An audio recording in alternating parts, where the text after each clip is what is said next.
Shalom anak-anak, salam sejahtera bagi kita semua. Nah, kita akan masuk di dalam pelajaran yang ke-10 hari ini ya, mengenal Roh Kudus. Sebelum kita akan masuk dalam pelajaran, kita berdoa terlebih dahulu. Tuhan Yesus, kami mengucap syukur kepadamu karena Tuhan memberikan kesempatan kembali kepada kami untuk kami boleh bertemu melalui pelajaran online. Kami percaya Tuhan menyertai kami dan Roh-Mu mengurapi kami sehingga kami boleh memahami dengan baik pelajaran ini. Berkati anak-anak yang belajar, berkati Bu Samsinar yang menyampaikannya. Terpujilah namamu dalam nama Yesus, haleluya, amin. Baik anak-anak, gak apa-apa ya Bu Samsinar sambil duduk ya untuk mengajar. Ya, mengenal Roh Kudus. Tujuan dari pelajaran ini adalah anak-anak mengenal peran Roh Kudus dalam kehidupan orang yang sudah diselamatkan. Nah, yang pertama, siapakah itu Roh Kudus? Roh Kudus adalah Roh Allah. Roh Kudus adalah penolong yang Tuhan janjikan dalam Yohanes 14 ayat yang ke-18 dan ayat yang ke-25 sampai ayat yang ke-26. Ayat-ayat ini menjelaskan bahwa Roh Allah akan menolong kita, memimpin kita, menghibur kita, sehingga kehidupan orang yang percaya, kehidupan anak-anak semua kelas 5 sesuai dengan kehendak Tuhan.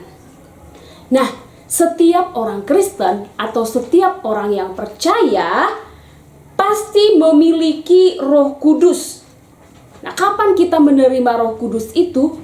Tinggal di dalam hati kita ketika kita percaya kepada Tuhan Yesus. Sejak kita percaya kepada Tuhan Yesus, ketika kita meminta supaya Roh Kudus tinggal di dalam hati kita, memimpin seluruh kehidupan kita, maka kita punya Roh Kudus. Nah, sekarang boleh ditanya sama Bu Samsinar, apakah anak-anak punya Roh Kudus? Apakah Roh Kudus sudah tinggal di dalam hatimu? Ingat kembali kepada pernyataan yang Bu Samsinar katakan tadi. Ketika engkau percaya kepada Tuhan Yesus, maka Roh Kudus itu tinggal di dalam hatimu. Nah, untuk mengerti dan memahami tentang Roh Kudus ini dan perannya di dalam kehidupan orang yang percaya, kehidupan kita sehari-hari, Ibu Samsinar punya ilustrasi gambaran nih. Nah, ini namanya apa? Susu putih. Iya, susu putih. Susu putih ini supaya berasa coklat, caranya bagaimana? Ya, kita akan tambahkan coklat ke dalam gelas susu putih. Yuk, coba kita akan tambahkan. Ya. Nah. Oke, cukup. Baik, kita akan melihat dan memahami dulu. Nah, susu putih ini melambangkan kehidupan orang yang percaya. Dan coklat tadi itu melambangkan Roh Kudus. Nah, susu ini kalau Bu Samsinar cicipin, apakah sudah berasa coklat?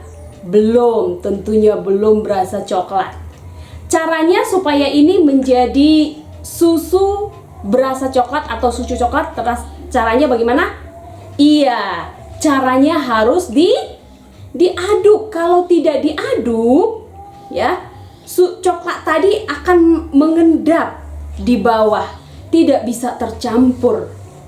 Nah, kita akan aduk dulu ya, supaya coklatnya dapat menyatu dengan susu putih tadi. Ya, hasilnya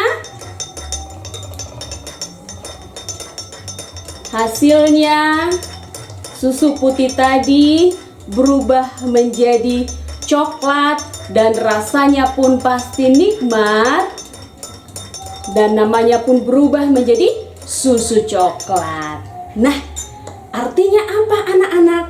Coklat tadi yang melambangkan Roh Kudus dan susu putih tadi yang melambangkan kehidupan orang percaya, kehidupan anak-anak. Jika kita tidak meminta Roh Kudus memimpin di dalam kehidupan kita, maka Roh Kudus tidak bisa berbuat apa-apa dalam kehidupan kita. Nah, supaya Roh Kudus dapat menyatu di dalam kehidupan kita, kita harus meminta kepada Roh Kudus supaya Roh Kudus akan masuk dalam hati kita, memimpin kita, dan kita harus mau mengikuti pimpinan Roh Kudus. Ketika Roh Kudus memimpin kehidupan kita, maka kita akan merasakan apa? Campur tangan Allah dalam kehidupan kita. Dan kalau Allah sudah ada di dalam kehidupan kita, campur tangan Allah ada dalam kehidupan kita, maka kehidupan yang kita jalani adalah kehidupan yang nikmat. Nikmat dalam arti apa? Kita akan bisa menjalani kehidupan ini dengan ucapan syukur. Kita akan menjalani kehidupan ini dengan sukacita. Kita bisa akan menjalani kehidupan ini dengan semangat. Seperti yang kalian sedang lakukan saat ini. Ya, harus belajar di rumah setiap hari, menyelesaikan tugas setiap hari, penuh semangat. Kenapa kamu bisa memiliki semangat? Kenapa? Pasti Roh Kudus memimpin kamu. Ada Roh Kudus dalam kehidupan kamu. Kita juga akan bisa mengasihi sesama kita. Kenapa? Roh Kudus memimpin kehidupan kita. Bisa paham? Nah, mari kita sangat membutuhkan Roh Kudus untuk memimpin seluruh kehidupan kita, menuntun kehidupan kita untuk melakukan kehendak Tuhan. Dan kita bisa melepaskan kebiasaan-kebiasaan kita yang buruk, yang lama, atau dosa yang masih mengikat kita. Siapa yang mampu melakukan itu? Untuk kita bisa melepaskan hidup dari dosa, bukan dengan kekuatan kita, tapi dengan Roh Kudus. Jadi peran Roh Kudus dalam kehidupan kita sangat penting. Mintalah Roh Kudus setiap saat ketika kamu berdoa.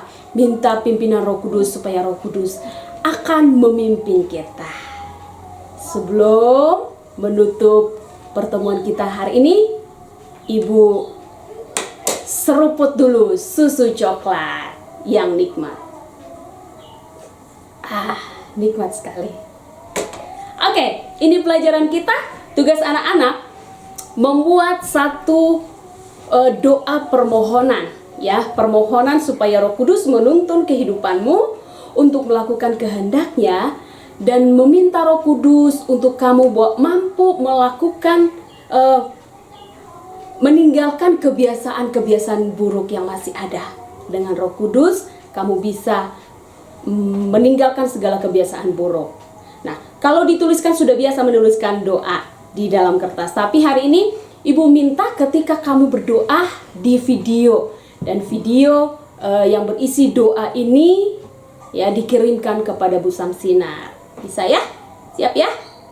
Oke, jangan lupa subscribe channel Bu Samsinar. Yang sudah subscribe, terima kasih. Yang belum, ayo coba tekan. Dan jangan lupa like. Nah, untuk kehadiran hari ini, komen, tulis hadir di kolom komen ya. Nanti kamu lakukan itu, maka itu menunjukkan kehadiranmu di dalam kelas kita hari ini. Oke? Tuhan Yesus memberkati. Mari kita tutup pertemuan kita di dalam doa. Terima kasih Tuhan Yesus untuk pelajaran yang singkat ini. Kami sungguh memerlukan Roh Kudus-Mu setiap saat dalam hidup kami, supaya kami hidup sesuai dengan kehendak-Mu. Terima kasih Tuhan, pimpinlah seluruh kehidupan kami dengan kuasa Roh Kudus-Mu. Terpujilah nama-Mu, kami bersyukur kepadamu. Haleluya. Amin. Tuhan Yesus memberkati anak-anak.